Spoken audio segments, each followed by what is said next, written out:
बिस्मिल्लाहिर्रहमानिर्रहीम। दोस्तों, बहुत सारी मुस्लिम औरतें और बहुत सारी मुस्लिम लड़कियां पैरों की उंगलियों के अंदर बिछिया पहनती हैं। किसी इलाके के अंदर इसको बिछोड़ी कहते हैं, किसी इलाके के अंदर इसको छल्ला कहते हैं। अलग अलग इलाके के अंदर इसके बारे में अलग अलग बात ही कही जाती है। किसी इलाके के अंदर ये बात कही जाती है कि ये बिछिया सिर्फ़ वो औरतें पहन सकती हैं जो शादीशुदा हों। इसी तरीके से किसी इलाके के अंदर ये बात फैली हुई है कि इस बिछिया को सिर्फ़ वो लड़कियां पहन सकती हैं जो कुंवारी हों। इसी तरीके से किसी इलाके के अंदर ये बात फैली हुई है कि इस बिछिया को सिर्फ़ वो लड़की पहन सकती है जो कुंवारी हो और उसकी मंगनी हो गई हो। अलग अलग इलाके में अलग अलग रिवाज पड़ा हुआ है। तो दोस्तों, औरतों को रिवाज को नहीं देखना है, बल्कि शरीयत को देखना है कि शरीयत क्या कह रही है। अगर किसी चीज़ की शरीयत इजाज़त देती है और उसका रिवाज भी चल रहा है तो फिर तो कोई दिक्कत ही नहीं है, उसको आप खुशी से करें। और अगर किसी चीज़ को शरीयत इजाज़त नहीं देती और उसका रिवाज चल रहा है तो मैं अपनी बहनों से कहना चाहूँगा कि आप फिर रिवाज को एक तरफ रख दें, एक साइड में रख दें, रिवाज को फॉलो ना करें, बल्कि आप शरीयत के पीछे चलने वाली बनें। तो दोस्तों, ये बात समझ लें कि बिछिया भी एक ज़ेवर ही है। जिस तरीक़े से औरतों को और ज़ेवरात पहनने की इजाज़त है, इसी तरीक़े से औरतों को बिछिया पहनने की भी इजाज़त है।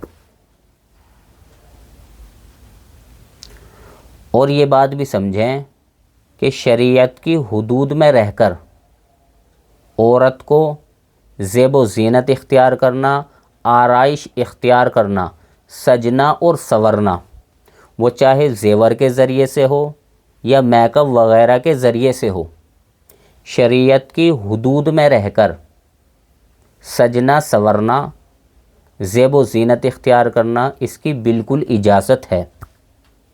जिस तरीक़े से औरतों को उंगलियों के अंदर, हाथ की उंगलियों के अंदर अंगूठी पहनने की इजाज़त है, इसी तरीक़े से औरतों को पैरों की उंगलियों के अंदर अंगूठी के तौर पर बिछिया पहनने की भी इजाज़त है।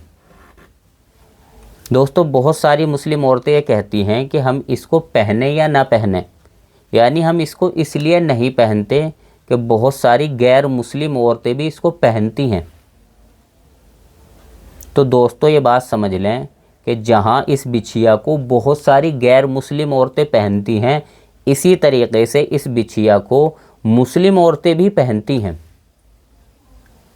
फिर हमें शरीयत भी इसकी इजाज़त देती है कि भाई तुम पहनो तो हम पहन सकते हैं। अब हमें किसी को देखने की ज़रूरत नहीं, कोई पहन रहा या नहीं पहन रहा, हमें तो शरीयत ने इजाज़त दे दी है।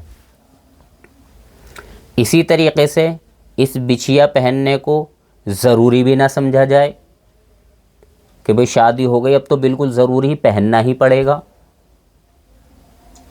आपका जी करे आप पहन लें, आपका जी नहीं करता तो आप ना पहने।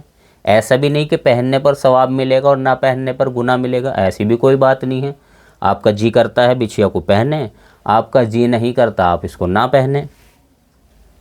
ये मैं इसलिए कह रहा हूँ कि बहुत सारे घरों के अंदर जो बहुएं घर के अंदर आती हैं तो सास है ना अपनी बहुओं से ये कहती हैं कि तूने पैरों के अंदर बिछिया नहीं पहन रखी, और उसके बिछिया न पहनने को सास ऐब की बात समझती हैं। तो ये बिछिया न पहनना ऐब की बात नहीं है। हाँ, उस घर के अंदर ये रस्म चली आती है कि शादीशुदा जब बहू आएगी उसको ज़रूर पहनना पड़ेगा, ये रस्म उस घर के अंदर रहती है। तो उस घर के अंदर भी औरत का जी करे पहने, औरत का जी ना करे ना पहने। और अपनी सास को बिठाकर ये कहे कि देखो, हम रस्म के पीछे चलने वाले नहीं हैं, हम इस्लाम के पीछे चलने वाले हैं اور اسلامی اس بات کی اجازت دیتا ہے پہننے کی بھی اور نہ پہننے کی بھی، یعنی ہمارا جی کرے گا پہنیں گے اور جی نہیں کرے گا تو نہیں پہنیں گے۔